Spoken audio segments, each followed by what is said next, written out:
if you come in with a really formal birth plan that says, I don't want forceps, I don't want an epidural, I don't want a C-section, I don't want this, I don't want that, inevitably those are all going to end up happening because it's just like this weird Murphy's Law thing, So the best thing you can do is kind of go in there with, the expectation of a healthy mom and a healthy baby, and that trusting your providers, advocating for yourself, listening to your gut, asking questions, being an active participant so that you feel well informed. And then I think that's the best you can do, because if you do go in with a really hard lined plan, you might come out disappointed. And that's really upsetting for sure. What gets us through this crazy hockey journey is our amazing community of women. Inspired by our online network, Breaking the Ice is a platform created to connect us even more as we share our stories, our passions, our tips, tricks, do's and don'ts for all things hockey, and so much more. For hockey expats, by hockey expats. So lace them up and tune in for a new episode every Wednesday.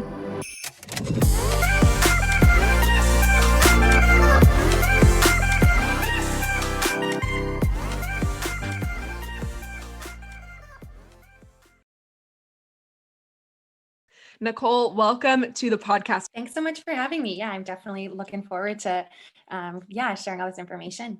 So, will you tell me a little bit about what you do and how you got into it? So I'm a labor and delivery nurse. Previously I actually worked as a kinesiologist, and then I went back to school for nursing, and discovered how much I loved women's and infant health, and wound up in labor and delivery right off the bat and absolutely loved it. I've worked in high risk obstetrics, low risk obstetrics, postpartum. And then recently with COVID, we have all been kind of taking on some other roles as well. So I also worked at a well child clinic where we do checkups on kids from 2 months up to usually age 4, and immunizations, just routine immunizations. And then I also this summer did COVID contact tracing. Oh, wow. Okay. So you do it all. Yes. And as you know, I have like a million questions for you. I remember after I had my son, I remember saying to my midwife, how do you go home and turn it off? With your job, it can be very like high intensity, right? Like it's a lot of emotions from like a woman's standpoint, even from like the dad and just like birth in general. How do you go home and like compartmentalize your job? Yeah, it definitely kind of depends on the shift, I would say. So the thing I love most about labor and delivery is oftentimes you kind of walk out of there and you're like, we just had a baby, and I just brought life into the world. And so you kind of like skip on out of there. And I used to say I feel like I'm filled with the joys of spring. I really loved that. But then obviously there are other days, especially when we don't have some good outcomes. Like that definitely comes with labor and delivery, is some of the sadder outcomes. And so those days are a lot harder, and you definitely lean a lot on your nursing friends. Those are, some of my closest friends for sure. We spend a lot of time together drinking wine kind of thing on our days off. Even girls I went to school, like nursing school with. And my poor partner, I feel like he hears a lot of stories that he does not want to know about. He's like, please some stop days talking are, about. yes, he's like, please stop talking about vaginas. Yeah, I don't that's exactly what I was going to say. That's so funny. So where are you from? I'm from Calgary in Canada. Okay. And then you guys are playing in Munich. So are you able to just go home and kind of pick it back up when you are in the off season? Yeah, exactly. I'm super grateful for this career in this hockey life, because we can definitely kind of I can just kind of bounce back and forth. So I'm casual there. So when I go home, I just pick up shifts, and I can, work as much or as little as I want to, which is huge. Yeah, that's perfect. Well, I wish I had you on sooner before I had my son so I could ask you all my highly anticipated questions, because I'm sure a lot of people can relate, but I was definitely someone who tried to have like everything figured out in terms of what contractions would feel like, water breaking, all of that stuff. And something I found really funny was a lot of people would say to me, your first baby is going to be 10 days late, or your first baby, you're going to be in labor for 20 hours. And for me, both were not true. I was a week early and my labor was 5 hours start to finish. So I would love to start off asking you a little bit about genetics and how this affects your labor and delivery. Yeah, that's super interesting. And those games that you play when somebody's pregnant and expecting, where you have to guess like what day, what weight, like Mhm. will they be overdue? That sort of thing. People are always like, "Oh, Nicole, like you're the L&D nurse. You must have a good guess." And I don't, because everybody is so unique and so different. So there's no like, "Oh, it's your first baby. It's definitely 10 days late, or it's definitely at 39 weeks." It does definitely kind of flip flop all around. But in terms of genetics, there definitely is a trend for, for similar birth experiences within family members. So if you know that your mom had 3 C-sections all for a particular reason, that might be something that might be more likely to happen for you. Like we do kind of always ask about that, your sister's birth experience, your mom's birth experiences, that sort of thing.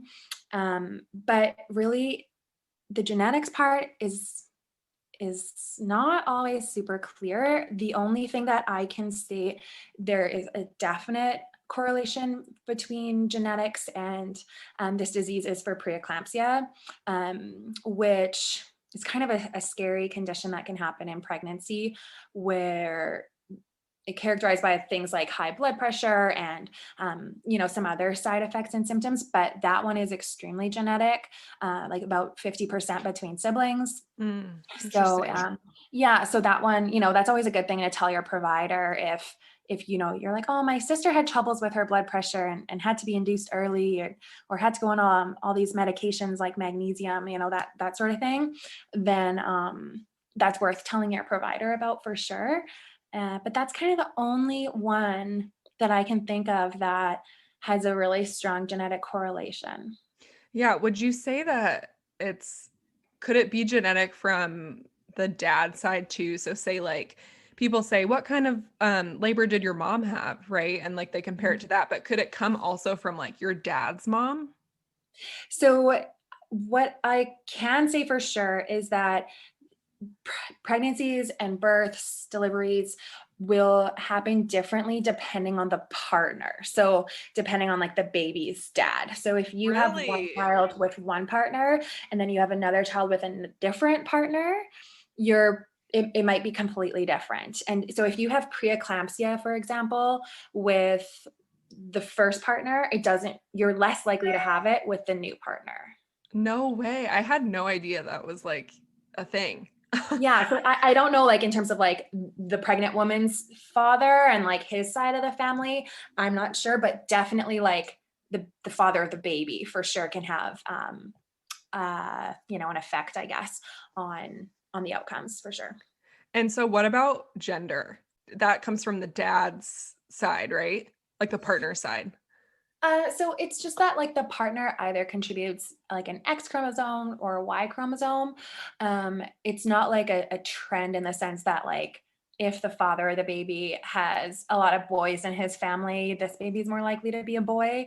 When we do stats every single month on our deliveries at the hospital, and it's always every single month basically 50-50. It might be like 49% and 51%, but Mhm. every month we have 50-50 boys and girls. Yeah, I haven't noticed kind of that a trend where if the dad has a bunch of boys in the family that this person's more likely to have a boy. It yeah, I mean in terms of genetics, the dad contributes either an X or a Y, which determines either a boy or a girl, but I think that's just at random. So, okay, so this might be a myth then. It might be. I mean, I'm not like a geneticist or anything like that. So like that's kind of my limited understanding of how, the gender is determined, but maybe there is more to it that I'm missing. Like, I don't know. Yeah. Well, okay, so then this was an audience question, which I loved this one. What are some truths and myths about the second baby with timing, size, and labor? Yeah, definitely. So a second baby almost always results in a better, easier, quicker labor and birth for sure. Um, generally, generally it just kind of goes a lot smoother. Third babies, however, that's kind of a wild card. They sometimes they seem to either go one way or the other, and often they cause a whole bunch of drama in the hospital. So third babies, I'm not so sure, but second babies, yeah, definitely you can expect kind of an easier, faster labor. Generally like a little bit bigger, often quite similar though, I would say. What makes it more quick than the first one? It's just that everything's kind of prepped and primed, and your cervix never goes back to the exact same way that it was before before you gave birth. So yeah, it kind of stays a little bit dilated. So we call that a multiple os, and it's just that your cervix never fully goes back to that same really hard, closed, long cervix. It does go back, but it kind of always stays a little bit more ready to go and ready to open up. And then also just that birth canal, it's kind of already had something pass through it. So that part generally goes faster as well. Interesting. Okay, so while we're on the myths and the truths, someone also asked, what are certain foods during pregnancy that you might be a myth or might be true that you can eat? So that you can eat. So one of my girlfriends was talking about how during her pregnancy, people were like yelling at her because she was eating peanuts, and they said, oh, if you eat a lot of peanuts during your pregnancy, your baby's going to be born with a peanut allergy. That's not true. In fact, there's more research coming out now about actually eating like a wider variety of foods, and especially high allergen foods, during your pregnancy and during breastfeeding, to help reduce the risk of having any allergies for your child. So I would say, yeah, that's a myth. The whole allergy one, yeah, there's been a lot of research that's gone into that. The other one that I will just say, and it's not necessarily during your pregnancy, but castor oil is one that you hear about people using to help them go into labor. Mm-hmm. And that one definitely can help you go into labor, but that's because it's a laxative. So it causes cramping and diarrhea, which, the cramping sensation will also go through your uterus and cause cramping, which, are basically like contractions. That's what contractions are. They're just cramps that are bigger and painful. That are awful. Yeah, are really not fun. Yeah, so yeah, I'd say castor oil, I would not necessarily recommend, because it causes a lot of dehydration because of the diarrhea, and it's not necessarily going to put you into true labor.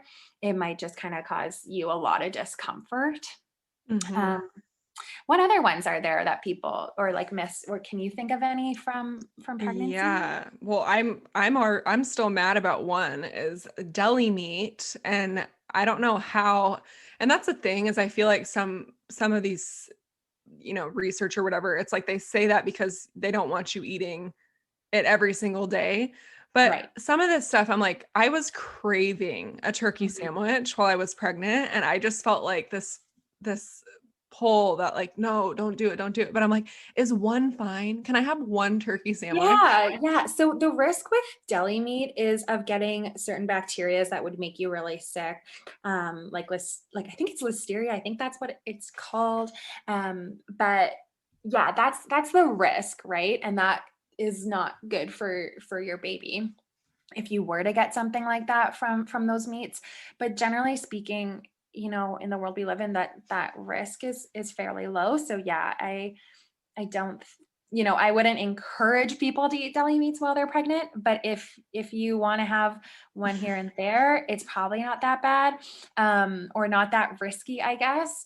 That being said, and I guess I should have given this disclaimer a little bit earlier, is that I'm a nurse, so I can't give medical advice.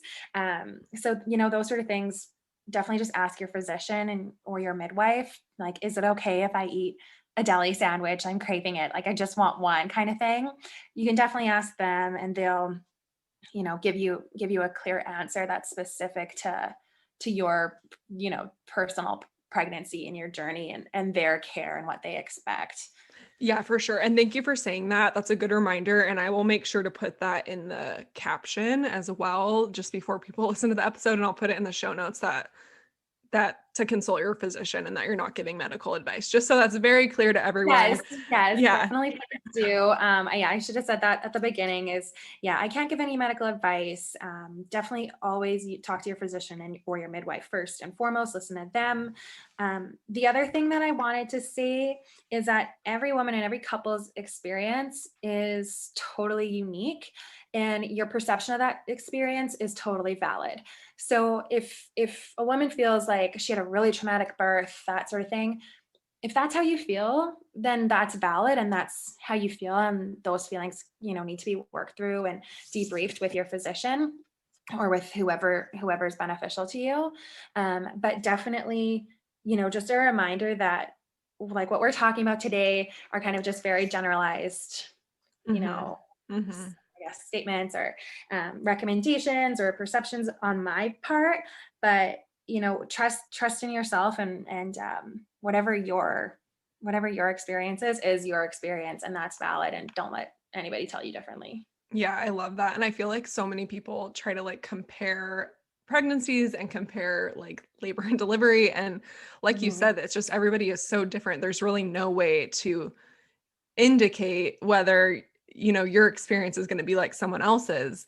So that is a good point. I think that we're all guilty of doing that because it's 100%. Yeah. especially for your first pregnancy and first delivery, like I feel like you just literally have no effing clue what to expect, right? So you want to get all the facts and try to be like, how is this going to happen? When is this Yeah. going to happen? Where is this going to happen? And you just don't Yeah. know. No, and we live in a very like black and white world, and a lot of people come from careers that are very kind of like cut and dry. I mean, maybe not so much in the hockey world. We're kind of like we never know what's going to happen, but just in general. And so the thing that's really frustrating about obstetrics is that it's not black and white. It's very gray, and I see it on my patients' faces all the time. They're looking at when I'm like, you know everybody's experience is different. Everybody's experience is unique. It could be this, it could be that. And they're like kind of looking at me like, come on, like give me something. But it really, really is. It really depends. Like every single thing that we do on that unit can go one way or another easily, or a million different variations in between. I'm sure you've seen it all. From just going back and doing my research of like what are some early signs of labor. For me, I lost my mucus plug about 2 weeks before I went into labor. And then like I definitely had like, sorry, TMI for everyone, but I had like diarrhea. What are some ways that you can naturally induce labor? So side note, also something for me that I was doing a ton was walking. And I was Mm. also drinking that raspberry leaf tea, I think it's called, like Yep. 3 or 4 times a day. But what are some other things? Yeah, so definitely both of those. I would say walking is, kind of the number one thing we suggest. The raspberry tea, absolutely. Sex. So there's like certain hormones that are released in male sperm, and like when you are having sex, that will actually like act kind of on your cervix and your uterus to start to stimulate some cervical change and some contractions. So yeah, everyone's different, whatever works for you. But yeah, those are some things you can try for sure. And I did listen to your podcast about your birth experience. And kind of what you were just describing with the diarrhea for a few days before and just kind of knowing that it was coming is it's very common. The diarrhea especially. So it's basically your body's way of like flushing everything out along that path, because when your baby's head's coming down through your birth canal, it's like pressing right along your rectum the whole way.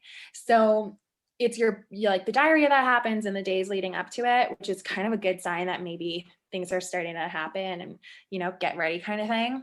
That's definitely common.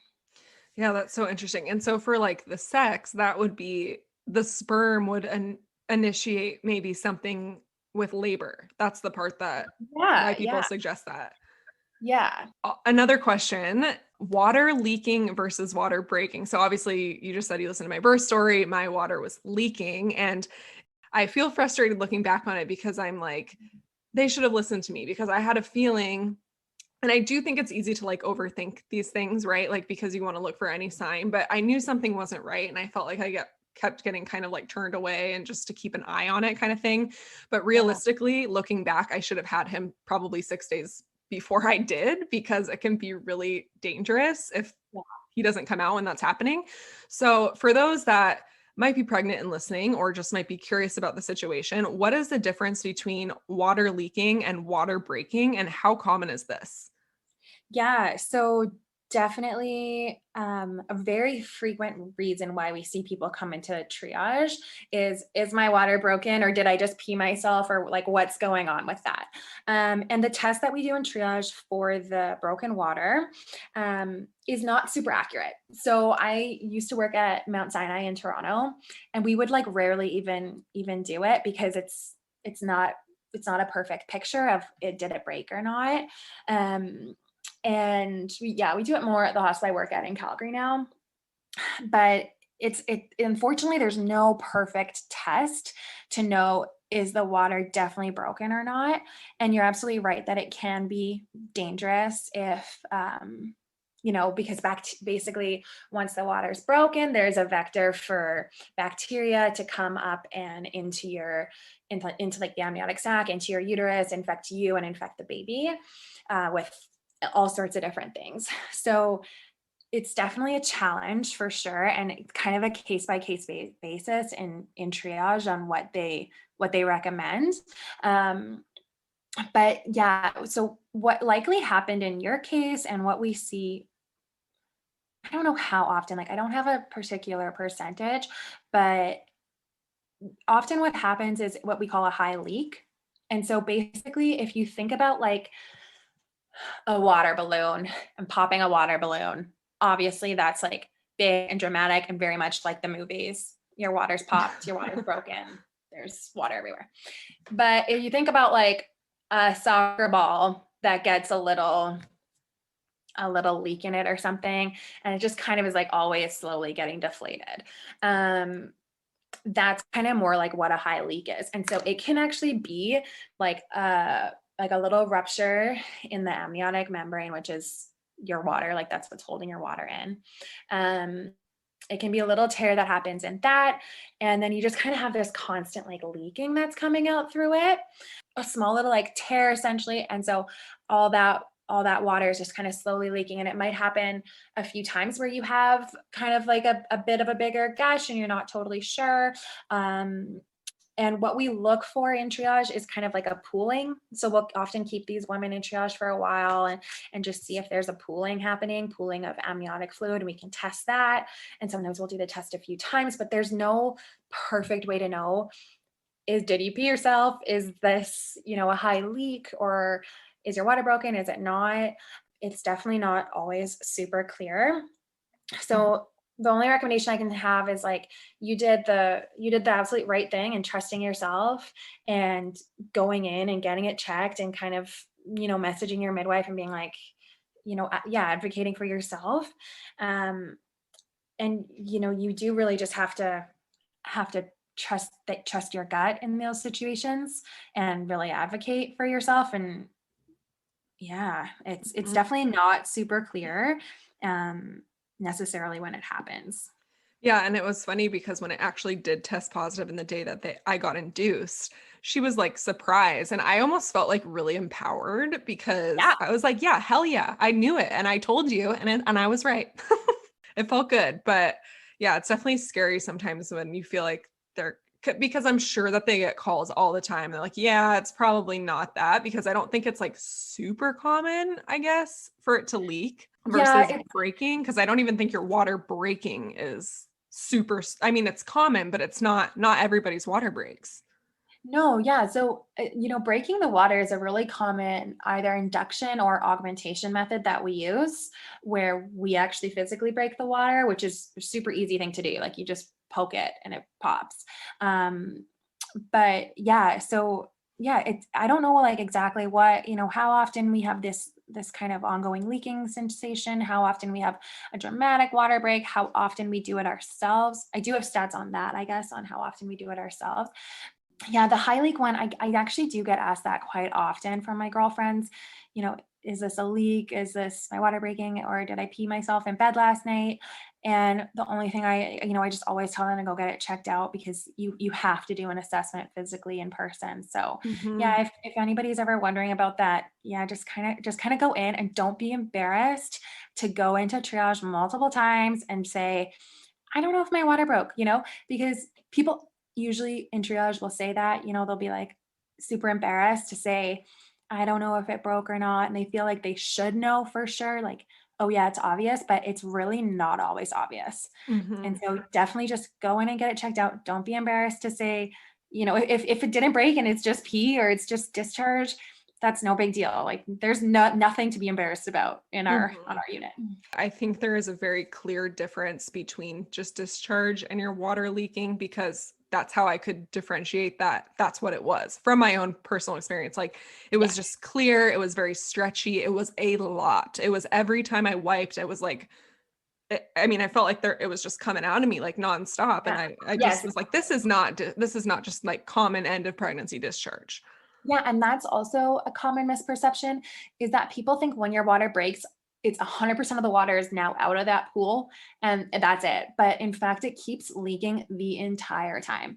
The entire time that you're in labor and that you're on our unit, there's going to be multiple gushes or there's going to be a kind of a continuous leak that's going on.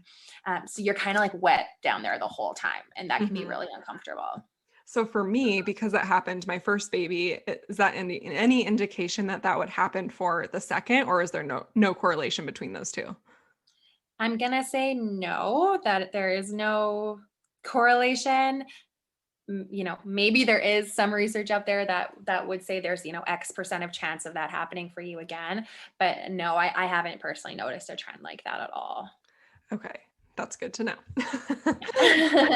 I'm sure I will do crazy research whenever that day comes, just to drive Yeah, myself I've crazy like we certainly all do. never heard of that. Like I've never heard somebody, like a physician or somebody say, "Oh, well, that happened to her last time, so it's definitely gonna happen this time." Like if you come Hmm. in and you say, "This is what happened to me last time. It feels exactly the same. I think maybe it's the same thing that happened last time."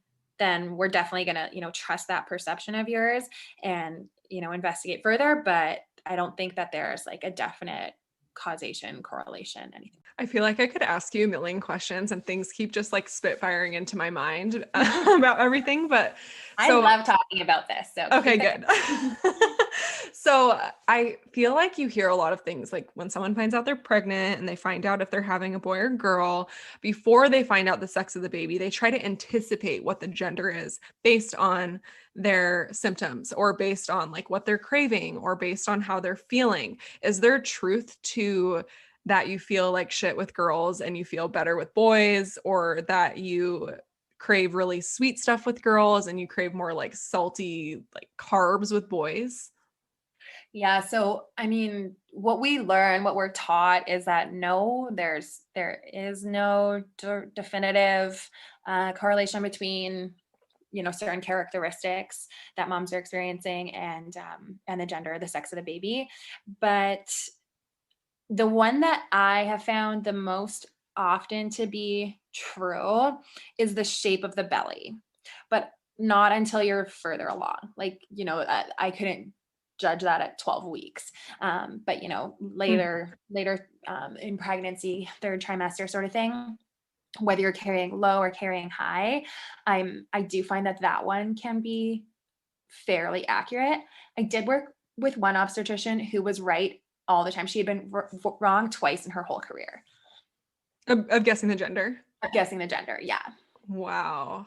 You know what? I find myself to be very good at guessing my friends' genders. I don't know why. I feel like I'm always right. I'm like, okay, you're having a boy, you're having a girl every time. I feel like I should go into some sort of business. Yeah. So what's your trick? Like, what do you assess or what do you find works for you? Oh, this is a fun question. So I feel like sense more the energy of the mom. Like, I don't know, like if I just like see a picture of her, like it's literally nothing to do with like That's how they look amazing. physically, but I'm like, you're having a girl. Like, even if they tell me they're pregnant, I get this like really strong feeling whether it is. And I honestly, like, I'm not even saying this, like I've been wrong like a few times. It's pretty crazy. Wow, that is so cool. Very, Except very for cool. except for myself. I Oh, was like, really? yeah, I was like 98% sure. I was like, it's a girl, 1000%. So my husband thought so too. So when we did our little like gender reveal with just the two of us and we found out it was a boy, we were like, what? Like, You're like looking at the envelope multiple times, like, wait, are we reading that right? yeah, exactly. And I will definitely say that the mom is usually right. So if like, often the mom will be like, oh, I'm 100% sure I'm having a girl. I don't even need to do a gender reveal. I'm 100% sure. Well, when she's like in labor and we're kind of making small talk about, what do you think you're having, sort of thing. The mom's usually right. But that's really, so interesting. yeah, I guess you might have more of an idea as you get bigger. I think it's like 50-50, right? When you're like so early on and if you're finding out the gender at 12 weeks or whatever, I guess it's like, yeah, you're 50% boy, you're 50% girl. And like there's no true indication besides, I guess, when your belly starts to get different shapes. So you say it's like more of they say, isn't it for boy, it's more of like a basketball kind of shape, and for Yeah. girls, it's what's the for Kind girls? of lower, like it's like I don't know what I would call it. I get like a dollop, like a carries lower, but definitely, Interesting. yeah, I definitely find that one when I use that to judge a belly, it's usually right. But yeah, no, I mean the only true way to know is I guess an ultrasound or the birth. So Yeah, exactly. So are you in there ever for like ultrasounds and stuff when people come in? yeah, we will sometimes do bedside ultrasounds to confirm the position of the baby, like confirm that they're head down or which way they're facing in your pelvis. When I worked in high risk obstetrics, we would do all sorts of cool things, and there was a lot of ultrasounds involved in that. I don't work at a clinic, like an obstetric clinic where you go for your checkups and your routine ultrasounds. I only would be involved in ultrasounds that happen, at the bedside kind of thing. Hmm.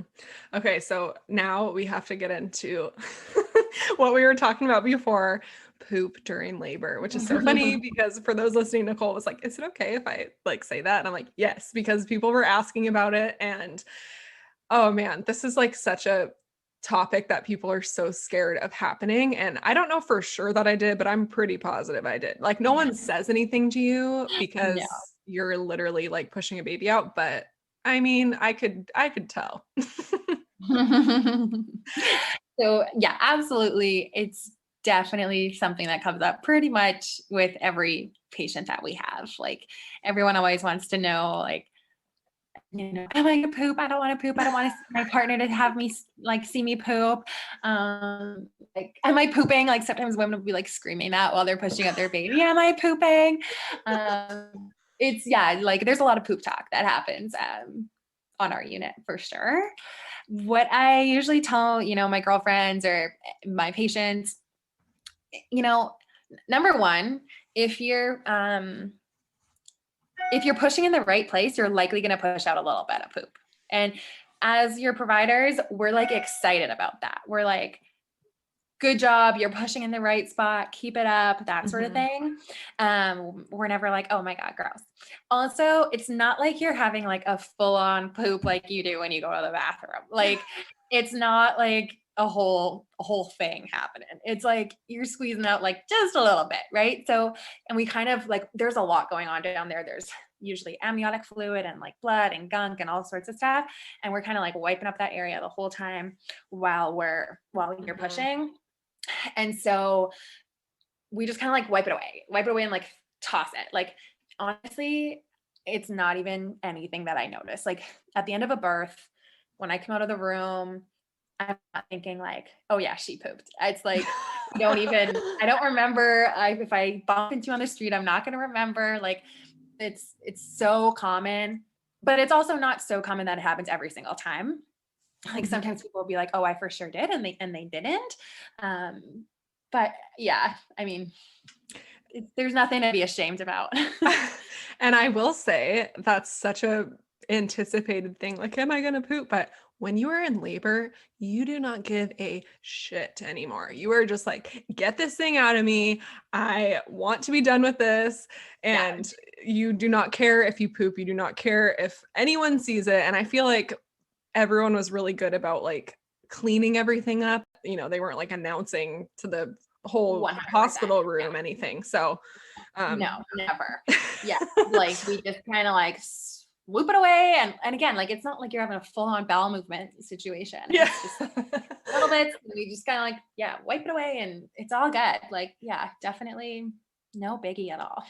Something I thought was strange, and you'll have to tell me if this is just like the norm, but something I was not anticipating was, and this might just be a Europe thing, they were asking me to like hold my own legs when I was pushing him out. Like I labored mostly on my side. Like I tried pushing him out my side, but then they wanted to switch positions. So like about halfway through, I went on my back, which was like super painful. But then they had me pull my knees into my chest, hold my knees in. And when I was pushing, they wanted me to like push my head forward and Yeah. like pull my legs in. And I was like, are there like stirrups my feet could go in? Yeah, Like, for sure.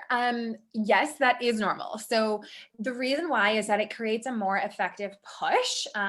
If you kind of hold the back of your thighs, you're like, I'm trying to give people a visual here, but I also will actually like demonstrate it to my patients. Like I'll literally lay down on the floor next to them and be like, okay, like this is what you got to do. But yeah, so you're kind of like hips are nice and open. You've got your legs up flexed in front of you, and you're holding the back of your thighs. And then when a contraction comes, you take a big breath in and you kind of like pull your legs towards you and you crunch yourself up, kind of like if you were doing a sit up, but you're also, it's not all abs. You're allowed to like use your arms to pull yourself up on your legs. And so, yeah, your head comes off the pillow, your shoulders come off the pillow, and you're up and you're holding your legs. That being said, the legs being really heavy thing is extremely normal, especially if you have an epidural. If you have an epidural, you have like no control over your legs. They just feel like dead weight. So that's where another provider, like another nurse, a second nurse will often come in and help. And also the partner. So baby daddy or whoever the partner is, like the birth partner, doula, whoever you have, or another midwife, will help with those, a combination of these people will help to hold the legs up. Now they're not supposed to like be pushing your legs for you, towards your core or anything. Like you're still supposed to be pulling yourself up yourself for those contractions, but definitely in terms of supporting the leg of the weight, and especially in between contractions, that's kind of what their role is, to help. Yeah. You're bringing me back. Like as you were describing that, I was literally like envisioning myself doing it again. Like that was a very like accurate, good description. You're trying to figure out like kind of a rhythm with the contractions, and it's like just another thing that you have to do. But I guess that does make sense of the reason why. Like I didn't know that. Yeah, exactly. So you're kind of, it's just a really effective kind of crunch to get your uterus and all those muscles to push down, and also for the shape of your pelvis. Another thing with that birth position, and a lot of the holistic health stuff says, don't push on your back. It's called lithotomy position. People will say it's unnatural and they'd rather be like squatting, that sort of thing, for delivering their baby, which is totally fair. Like squatting is a great position to deliver a baby. But if you have an epidural, you don't have great control over your legs. We're worried about you falling. We're worried about you injuring your hips, and you can't feel it, right? Because they're frozen.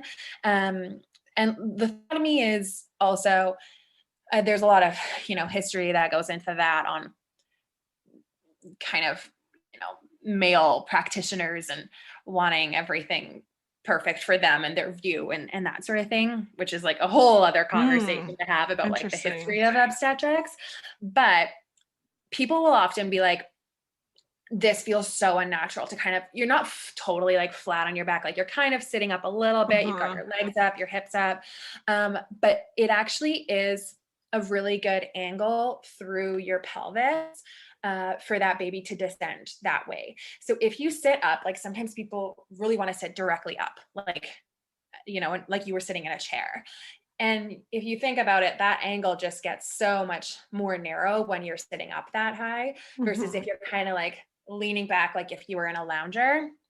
So that's kind of the reason for the positioning, and your midwife or your nurse will help to guide that. And like we're always kind of looking down there, doing checks like with our fingers and that sort of thing to see if the baby is moving, which is us trying to see, is the angle that we have you at, and like the position that you're in, is that working for pushing? Is this baby actually moving, or do we need to switch things up and try a different position? Mhm. At what point do you usually vacuum the baby out? Just like when the mom starts getting defeated or the So baby there's a starts. ton of reasons. Yeah. So forceps and vacuums, they have a bunch of different indications. One being maternal exhaustion. Absolutely. Sometimes mamas will say, I am so done. I've been pushing. I'm exhausted, especially if you've had like a 2-day, 3-day long induction, no sleep, you're just toast. So that's one reason. Another reason is fetal distress. So if we're watching the heart rate and either it's super low or it's super high, and we just need to get that baby out as soon as we can to make sure they're okay and do any like potential like resuscitation that we need to do. That's another reason. Yeah, those are kind of the main ones. There's other complicating factors that might factor into that, like if the mom has a fever, if there's meconium, if it's been a really long labor, Mhm. um, there's some other indications for sure. But yeah, maternal exhaustion is definitely one and pretty common. Yeah, but we we would, and then yeah, we make a decision based on together with the patient and the partner, if they would prefer an assisted delivery versus a C-section. And sometimes it's safer to do a C-section versus a assisted delivery, and sometimes it's safer to do an assisted delivery, depending on how low the baby is. Because sometimes if you do a C-section and the baby is already like super low down there, it's actually really hard to pull the baby out from above because they're already kind of like stuck in that birth canal. So that's an instance where maybe the assisted delivery is the better option. Interesting. But then there's other instances where it's like this baby's not going to fit even with a vacuum or forceps. And in that instance, then obviously the C-section has to happen. And sometimes, these women will get to 10 centimeters dilated and then they'll push for 4 hours and that baby is still like sky high. And then hours. we have to do, yeah, and then we have to do a C-section for reasons like that. So there's a lot, again, like there's a lot that goes into that. And you just have to, ask the questions and be well informed about what the options are and why. Like I think it's That's important to kind of understand the why of, because sometimes people come in and they say, I don't, whatever happens, I don't want a vacuum or forceps. I'd rather have a C-section. But sometimes it is, a safer option to do that mhm. vacuum and forceps. And there's a lot of kind of misconceptions about the use of vacuum and forceps, kind of from like when you and I were born, like that kind of generation. But the use of those instruments has come a really long way. So if that's being recommended to you, I mean, again, every case is different, and trust yourself and ask your questions, but it has come a long way. And I personally would not feel super worried about that. Mhm. Um, at It doesn't at hurt. this time. Yeah, so I'm really curious because you didn't have an epidural. So, and yeah, like how is your experience having an assisted delivery without anesthesia? Yeah, I think at that point I was just like, get him out. So yeah, the doctor ultimately came in. I was with my midwife the majority of the time, and she came in and she did the vacuum, and I felt pressure. And it's funny because I think people are so scared of the baby coming out. And this is Mhm. what I always heard is that, oh, the baby coming out, that doesn't hurt. It's the contractions that hurt. I was like, yeah, I'm sure it doesn't hurt. But really, it didn't hurt. It feels like a pressure release once they're actually coming out. Yeah. And it is the contractions that hurt. So really, I didn't feel, it wasn't painful. It just felt like this big release of pressure. And he had a cone head for a second. I didn't see it. My husband did Mhm. when they like pulled him out. But yeah, It was fine at that point. It was so needed. I was like, anything, anything Yeah. to help me, please. Stop. Yeah. And that's exactly what it's like. It's like a big release of pressure and you feel relief. Like you're like, the people without us telling them the baby's out, they know, like, they're like, oh my gosh, thank God, Yeah. Yeah. So that's great. And then you said the cone head. Regarding that, yeah, if anybody who pushes for a long time, that baby's going to have kind of a bit of a cone head just from being stuck in that birth canal for an extended period of time. Their heads are designed to mold like that.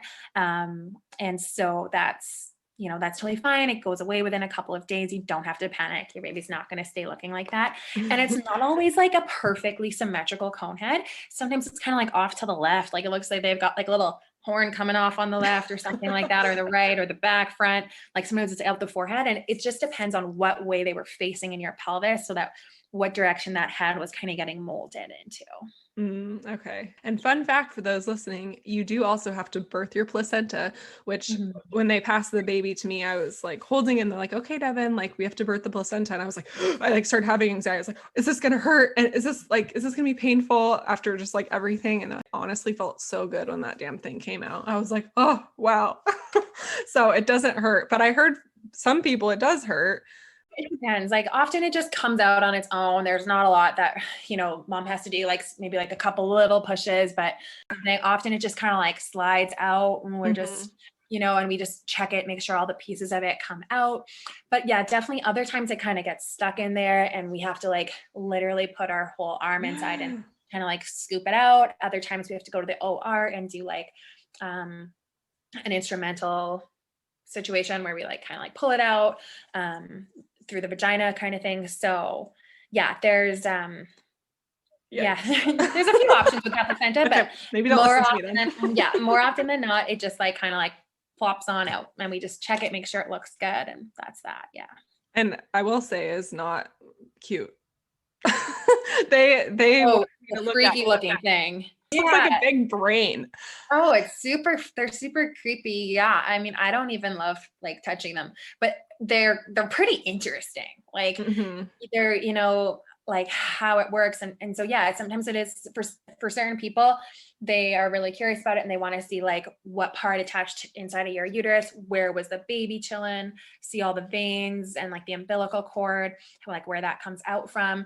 They're really interesting. They're amazing organs. And that, they feed your baby for all that time and help to create that life. So they're amazing, but they are definitely like creepy looking brain things. It's a very, very accurate depiction.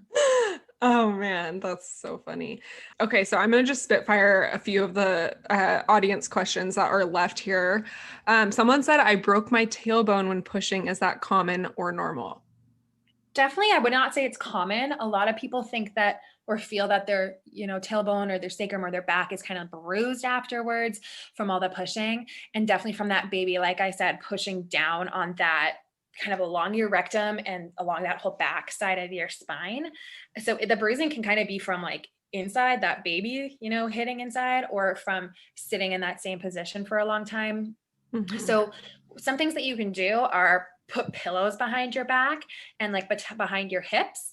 So sometimes we'll put like one pillow vertically along your spine and then, or like a pillow like underneath a butt cheek kind of thing, just to kind of get that pressure off. So definitely you can do that during your labor and also during pushing.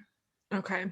And then I don't know if I'm going to pronounce this right. Is it nitrous gas versus an epidural? Yeah, definitely. So yeah, the nitrous gas or nitrous oxide is just laughing gas. So laughing gas is a great option for pain relief, but it's really just going to take the edge off. Like it's not going to make you numb. You're still going to feel every contraction. The way it works is you hold the mask to your face.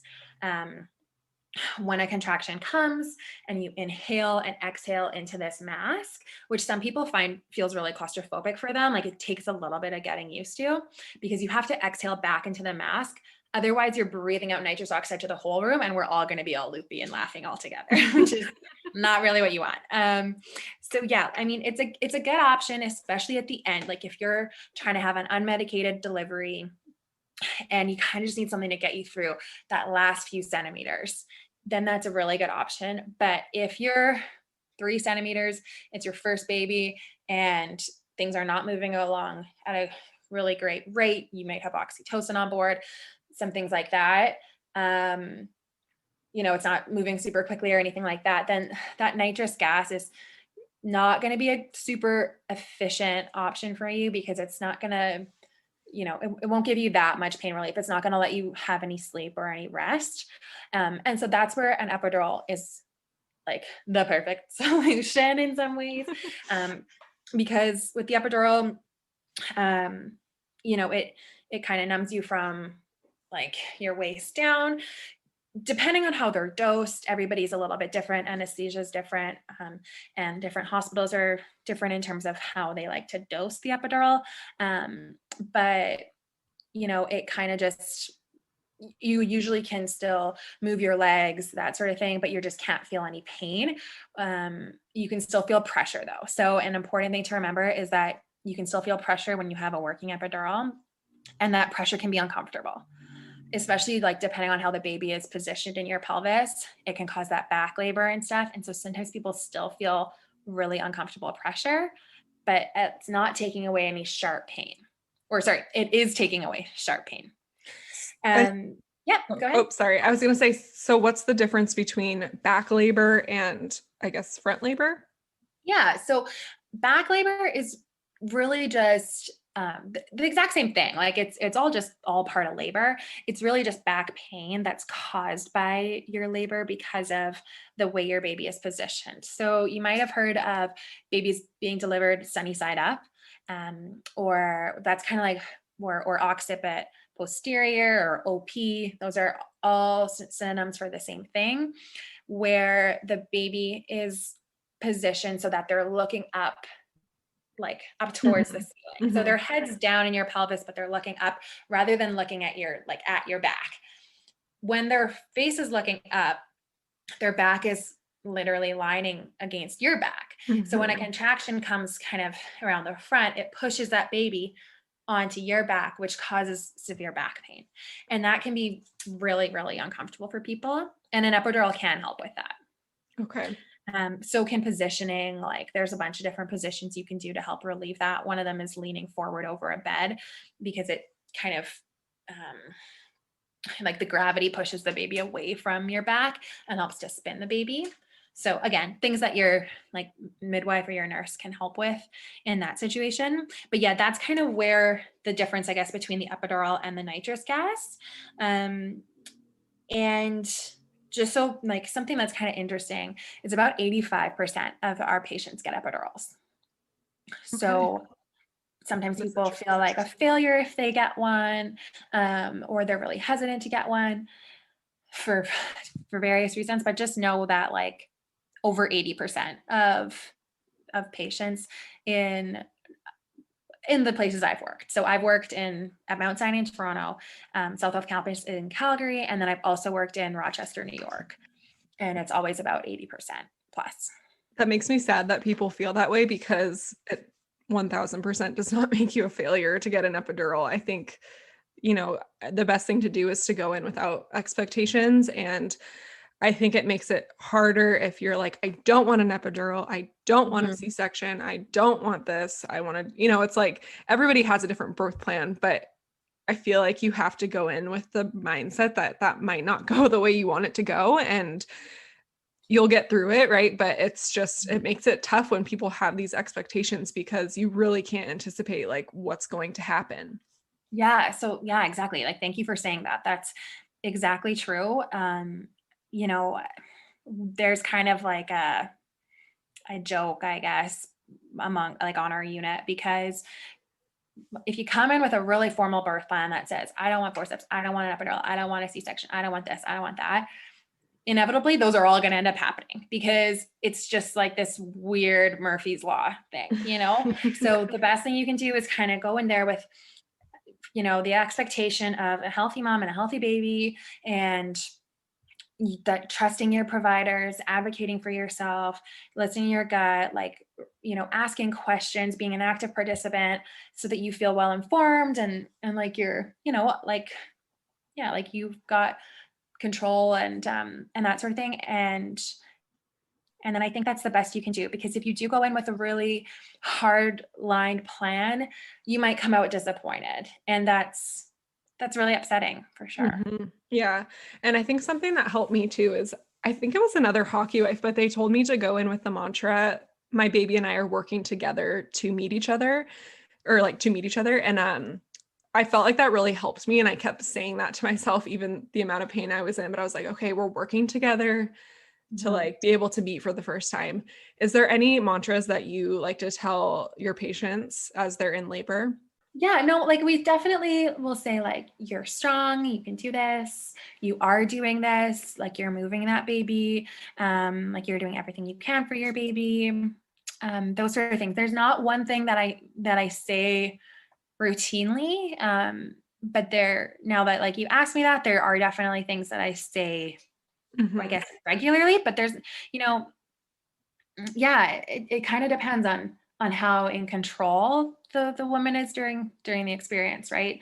But yeah, it's a lot of like, you've got this, you can do this, you are doing this, you're strong, like you're powerful, that sort of stuff. Yeah.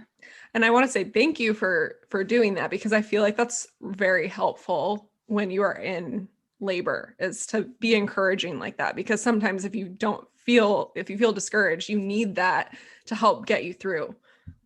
One more question. So, someone asked, I just got a job on a labor and delivery unit. Do you have any advice for me? Have a great time. No, I it's just like the best place to work. I love it. It's, the one place in the hospital where people are excited to be there generally, and they leave really happy, with this great little gift. So I love that. So I hope she enjoys it. The only advice I have for her is to really ask questions and like lean on your superiors or your coworkers, whether that's senior nurses, medical residents, midwives are an amazing resource. Like nurses and midwives, I wish kind of collaborated more, even in school, because I wish that we think they have so much to learn, or like, sorry, we as nurses have so much we can learn from midwives as well. Hmm. And definitely like, don't be afraid to ask questions to the obstetricians. Like, I've learned so much just from saying like, can you explain that to me? Or can you explain your logic? Or like, I check a cervix and I think, okay, I can't tell like how many centimeters she is, and asking a senior nurse or a physician to come in and double check. Like, just basically don't be afraid. Like, leave your pride at home and come in and just, yeah, be open to learning. There's a lot to learn. And other thing I would say to her is, you're not going to feel comfortable, and you're going to be really nervous and really stressed and terrified every single day that you go to work for probably the first 2 years, like definitely 1 to 2 years of working in that environment. Cause it's really hard to learn because everything is so different every Hmm. birth, right? So like one day you're like, okay, like that went really well. And then the next day it's just a total shit show. You're like, okay, I think I got it now. And then it's a totally different Yeah, you're experience. like, wait, I thought that like, when this happened last week, this is what we did. And now the obstetrician's saying, no, we're not going to do that. We're going to do this. And so there's a lot to learn, and it's constantly evolving, the research and all that. So, things we talked about today might not be as true next year. Like, it's just, Hmm. yeah, it's a really interesting place to work. Very So rewarding. if you could give a mom in labor or a soon to be mom any advice, what would it be? Mm.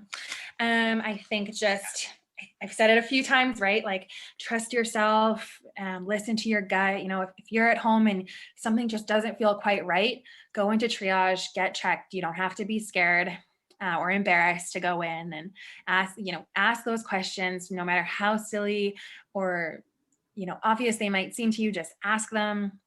You'll have lots to learn. And my number one thing that I tell my girlfriends is that your nurse or your midwife, whoever's kind of in there with you most of the time, is your best resource. So if you're feeling really anxious and, you're sitting there on your cell phone and you're firing texts back and forth with your mom or with your girlfriend at home, definitely like express all of that to your nurse because, or your midwife, because they can help you with that, right? Like more than the people at home. Mhm. So whether it's anxieties and you're just your mind's racing, like let those feelings out, and hopefully you have a good nurse. Generally, we get really good feedback on the nurses that staff these sort of units. So hopefully you have a really good relationship with that person and they can help you with that.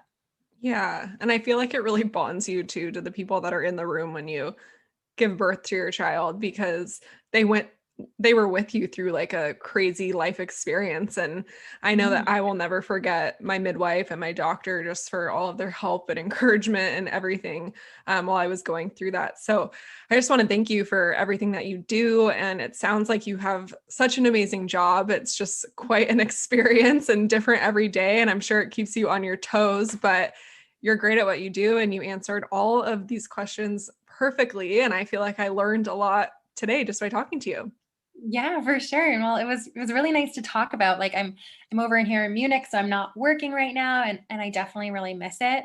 And yeah, it's a very rewarding job, and it's nice to hear stories from people like you who say that they'll always remember their midwife or their nurse from that birth and their birth story. And I love that. I love knowing that there's people out there who will hopefully have positive memories of my experience with them.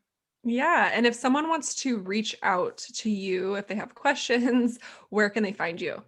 Yeah, oh, definitely. Like, I love talking about this. I could talk about it. You and I could do like a 4-hour long Oh, podcast. yeah.